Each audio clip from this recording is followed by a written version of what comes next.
A well-known businessman told me about 10 years ago that स्वर्णिमजी यो नेपालको ऐन कानुन यस्तो छ कि एउटा इमानदार मान्छे छिर्यो भने पनि त्यो ऐन कानुनले यसरी घुमाइदिन्छ कि उ निस्कदाखेरि बेइमान भएर निस्कन्छ. I really empathize with that characterization of our political economy, and we pledge to clean that up. We really pledge to clean that up. And honest men and women entrepreneurs who want to do clean business, pay your taxes, employ people, fill up the public exchequer so that we can reinvest in education, health, rural access, lift our poor people. I think that should be the rule of the game going forward. And this whole culture of elite political institutional capture, policy lobbying, this incestuous relationship between the business community and corrupt politicians has to end. This has to end, and we want to signal that fresh start. So I do sense that some private sector voices are saying, oh, maybe the government is becoming heavy-handed and etc. But we have to clean up this mess. And in doing so, we will do it with wisdom, we will do it with care. As our party chairman said, "Yo khil nikalne barsa ho." It will be painful to some. But after that, the path we are charting is really different. And again, very much inspired by the vision that Mr. Kant laid out. Private entrepreneurship has to grow, expand, amplify, go global on the bedrock of integrity. And that's the signal that we in government are trying to send.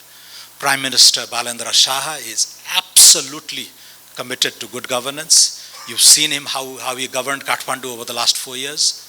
He probably managed a budget of $1 billion plus, 100 billion. Ek kharba bhanda badi ko budget manage garnu bho. Not a single scandal attributed to him. Show where we have erred.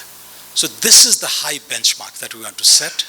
You may have mistakes in the past. Please don't condone those errors. Please don't defend crooks.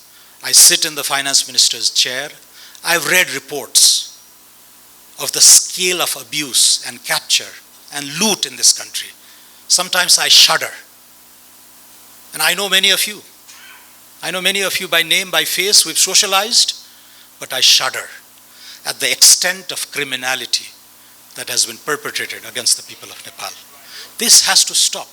So when I speak that it's going to be an era of private sector friendly policies, investment climate that will woo entrepreneurs from Prabhas, from Bidesh, from Swades, I mean it.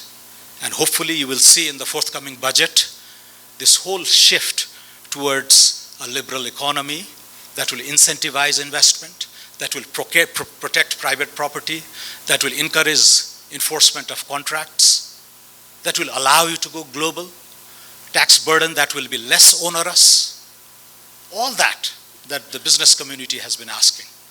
But in return,